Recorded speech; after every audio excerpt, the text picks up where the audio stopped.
අපි එද්දි හොඳටම වැස්ස වුණාට අද මෙහෙට පායනවා. මන්දාරම් නුවර කියන්නේ ලස්සන ගමක්. මේ ලස්සන ගම්මානයේ ප්‍රධානම ආදායම් මාර්ගය වන්නේ ගොවිතැනයි. පේනවනේ හැමතැනම ලස්සනට වගා කරන තියෙන හැටි. පේනවද මේ මොනවාද කියලා? මේ තමයි ලීව්ස්. නැත්නම් කරත් තියෙනවා. කැරට් තියෙනවා. ලකුවාල තියෙනවා.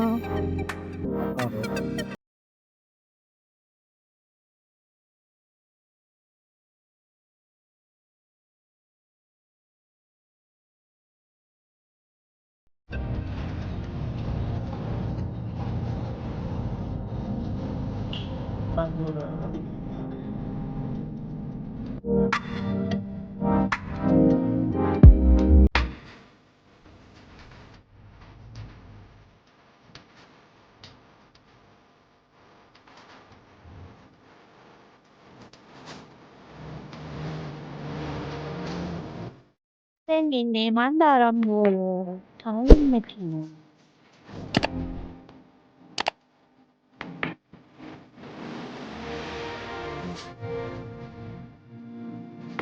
අපි ඉස්සෙල්ලම යන්නේ කොළපතන ඇල්ල බලන්න.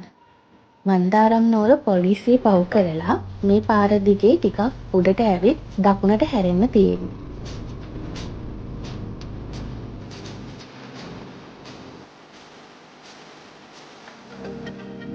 එතනින් කොළපතන ඇල්ල කියලා බෝඩ් එකක් ගහලා තියෙනවා.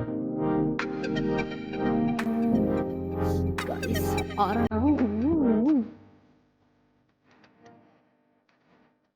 දුෂ්කර තරමටම ආහාරය.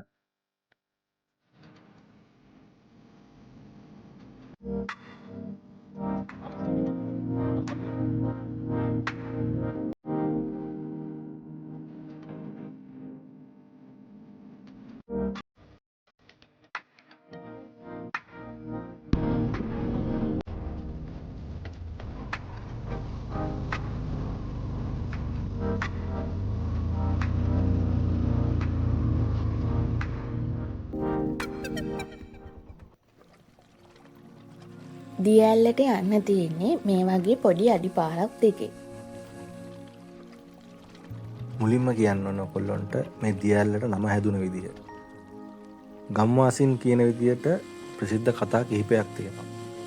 එකකින් එකක් තමයි ඉස්සර කාලේ මන්සරා කියලා දෙවි කෙනෙක් කොළපතක කෑම උතාගෙන ඇවිල්ලා මෙම ඇල්ල ගානේ ඉඳන් ආහාරගෙන කොළපත දමා ගිය සිද්ධිය හේතුවෙන් මෙම ඇල්ලට කොළපතන ඇල්ල කියලා තියෙනවා. අනෙක් කතාව තමයි ශ්‍රී වික්‍රම රාජසිංහ රජතුමා අවුරුදු කිහිපයකට සැරයක් මෙම ස්ථානයට ඇවිත් ඉමන් හරින අතරතුර ආහාර ගැනීමට භාවිතා කළ කොළපත මෙමාවට නිදන් කරලා තියෙනවා කියලා ජනප්‍රවාදවල පැවතෙනවා කියලා ගම්මුන් විශ්වාස කරනවා.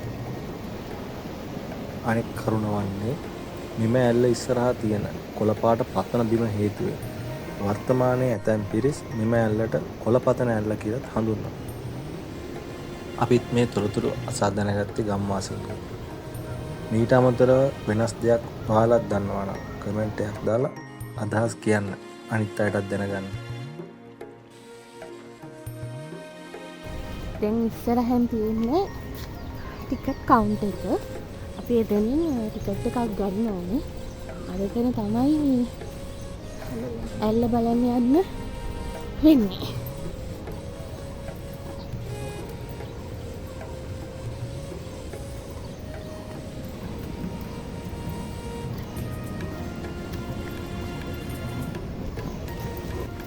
ටිකට් කවුන්ටර් එකෙන් අපි දැන් ටිකට් දෙකක් ගත්තා.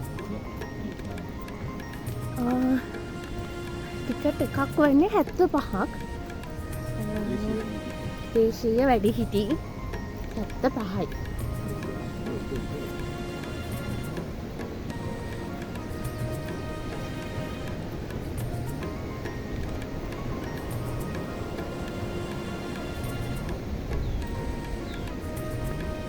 මාර්ම ලස්සන view එකක් තියෙනවා.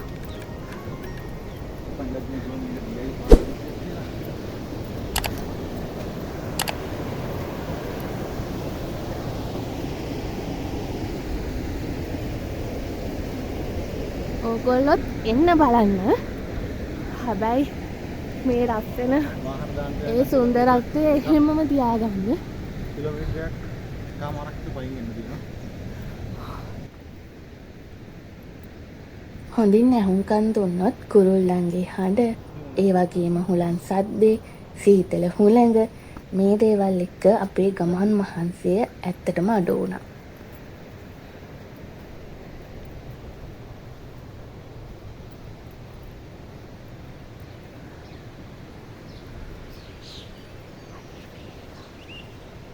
යන රූට් එකේ ඉලගස් එහෙමත් තියෙනවා.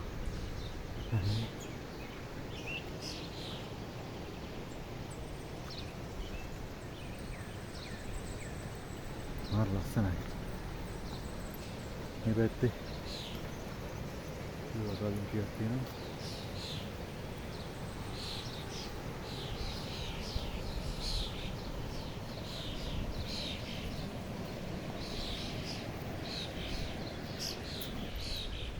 ඔයගොල්ලන්ට පේනවද දන්නේ නැහැ. අර පැත්තෙන් බලන්න මාර ලස්සනයි. තා මෙතනින් කන්ද නැගලා මම යන්න තියෙන අර පැත්තේ. යා.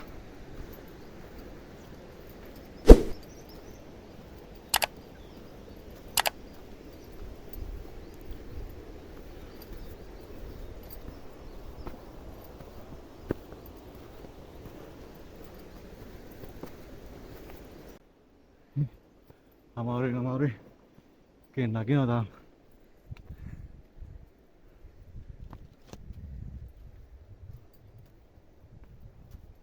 යන්න තියෙන මෙහෙම.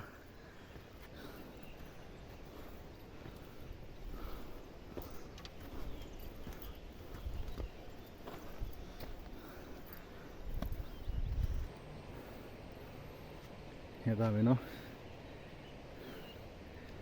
මානසිද?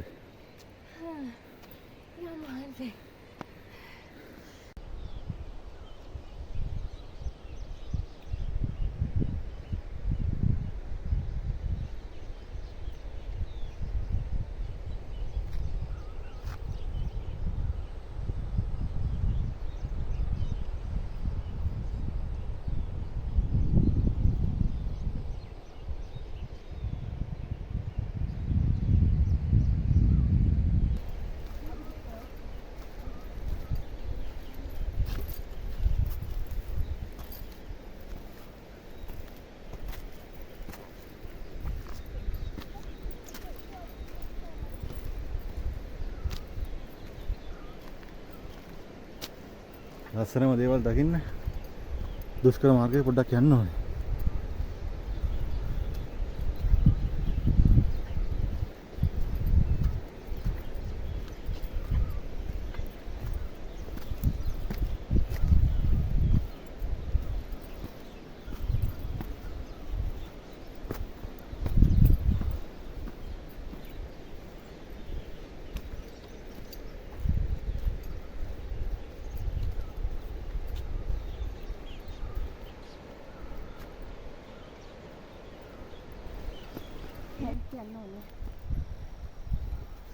ඊයේ අපිට වැස්ස නිසා වීඩියෝ එක මගින් නතර කරන්න ඕන.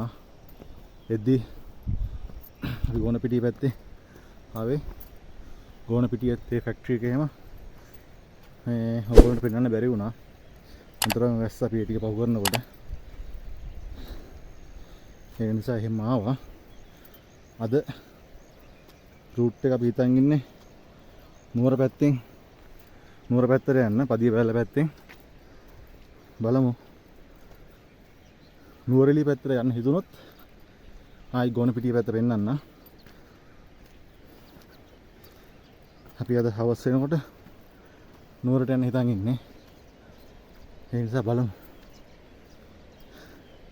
ගෝනපිටිය ටී ෆැක්ටරි එක මාර ලස්සනයි. පාර අයිනේ තියෙන්නේ මාර විව් එකක් තියෙන එතන.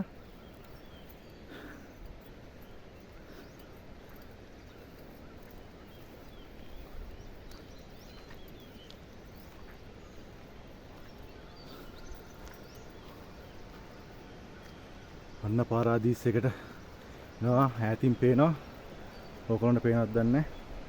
මාර ලස්සනයි. අපි තව ළඟටම ගිහිල්ලා බලමු.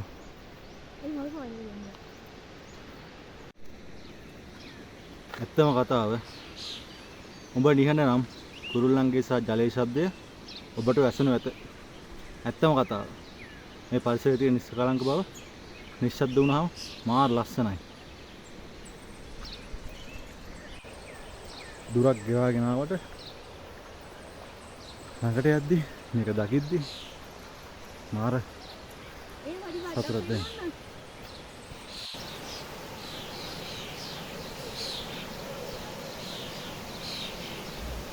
මාරම ලස්සනයි.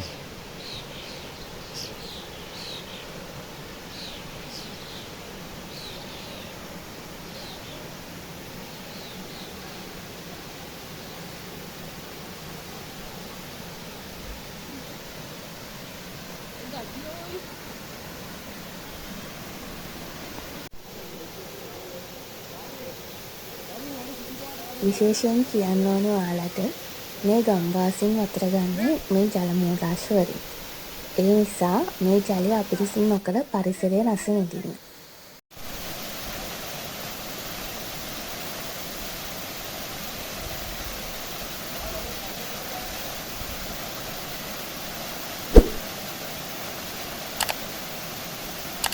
මෙතනට ආවට පස්සේ මහන්සි ඔක්කොම යනවා.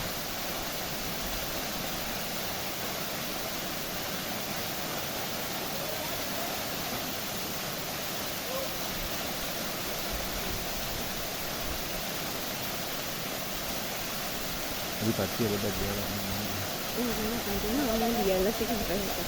අදාගලුත් කරද්ද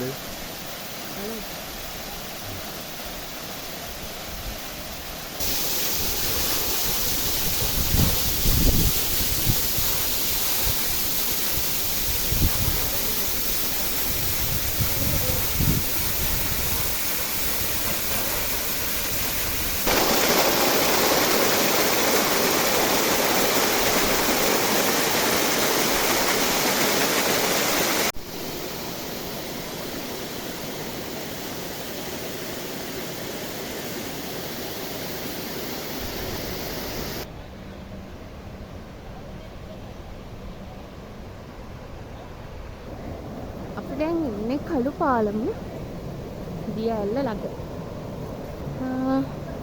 එතන දිය ඇල්ල ළඟට යන්න පුළුවන්. මේ පාරෙන් තමයි යන්න වෙන්නේ.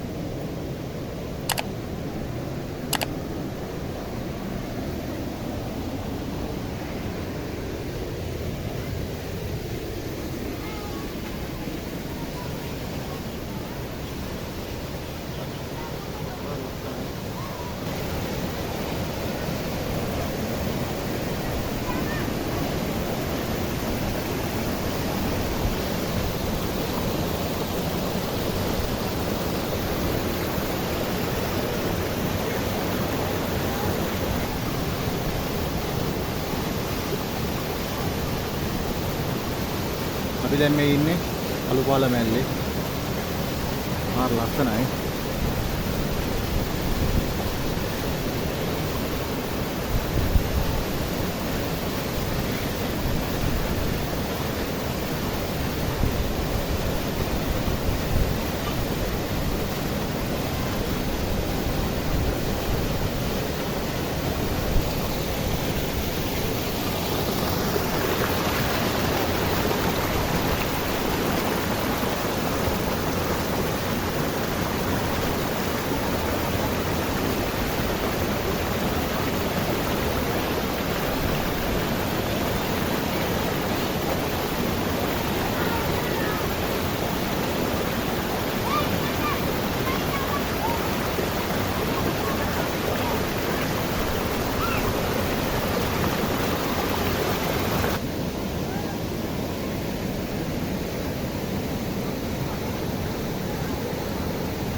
අපි දැන් මේ යන්නේ කබරගල දියඇල්ල බලන්න.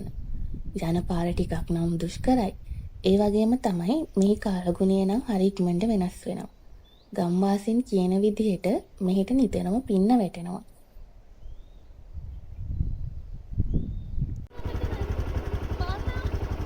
මොකෝ පයින් අපි දැන් යනවා කබරගල ඇල්ල බලන්න.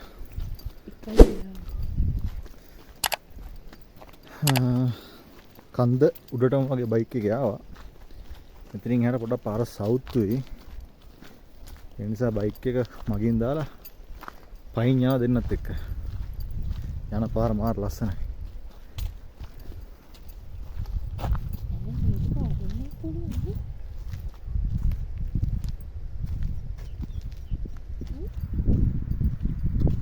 හිතා ගන්න බෑ වහිනවද පින්න වැටෙනවද කියලා.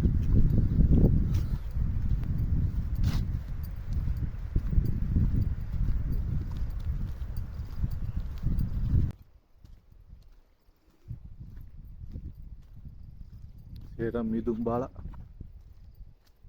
මාර ලස්සනයි.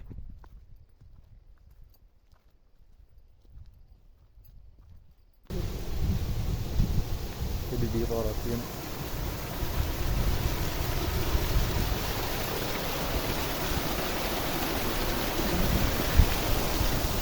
කොහොම මේකට හැරෙන්නත් මෙතන මොකද්ද තියෙනවා දේවාලයක්ද මොකද්ද ඒකම දන්නේ නැහැ.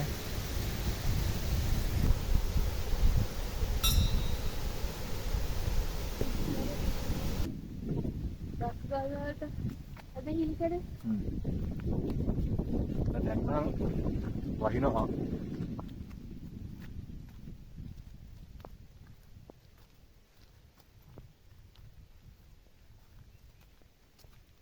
දැන් නම් වහිනවා. තවදාදී නුවර යන්නේ මොකද? තවදාදී නුවර යන්නේ මොකද?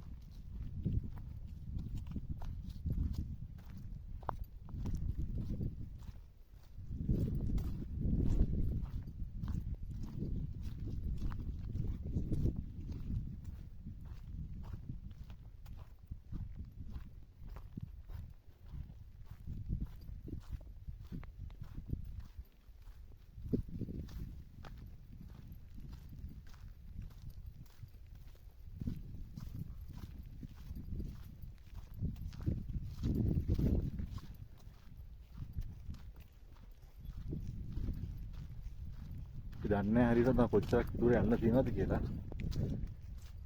අපිට තරහ වෙච්ච අයියා කෙනෙක් කිව්වා ටික දුරයි කියලා. දැන් ටික දුරක් විතර පයින් ආවා. පාටියක් ඉස්සරහට ගිහිල්ලා. දැන් මාර ලස්සනයි. වහින එක තමයි හරියන්නේ.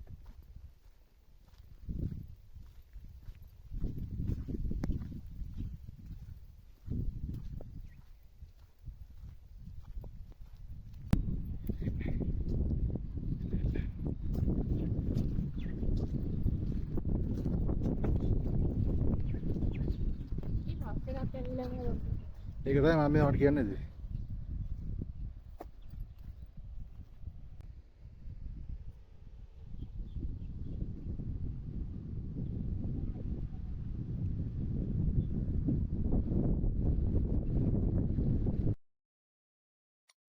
අවසානෙට අපි ආවා කබරගල ඇල්ල ළඟට.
දිය ඇල්ල මැද්දෙන් හරවලා මේ ඇල පාර දිගේ වතුර පාර පෞද්ගලික විදුලි බලාගාරයකට අරන් යනවා.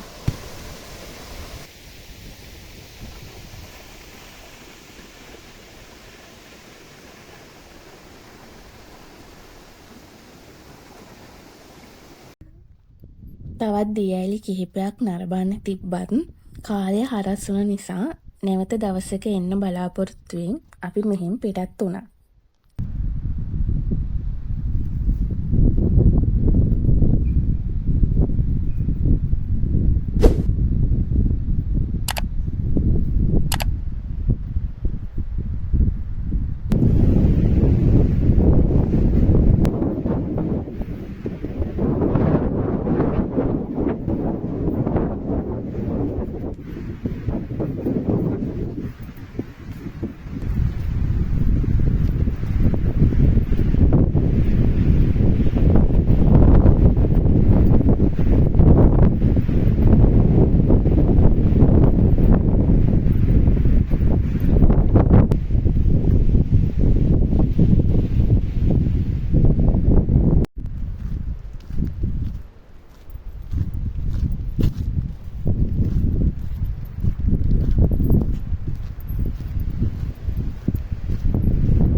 යන අතරමඟදී ඇතිනිවල ඇල්ලේ පහළ කොටස හමු වුණා.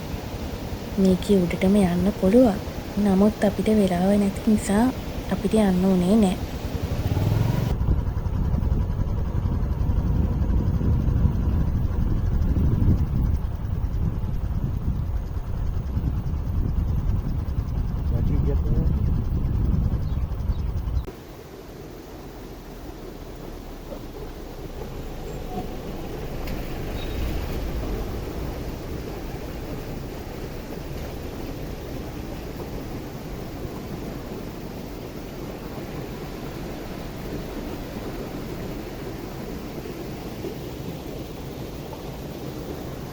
මේ vlog එක ඔයාලත් රස විඳනම් අපේ channel එක subscribe කරලා තියාගන්න.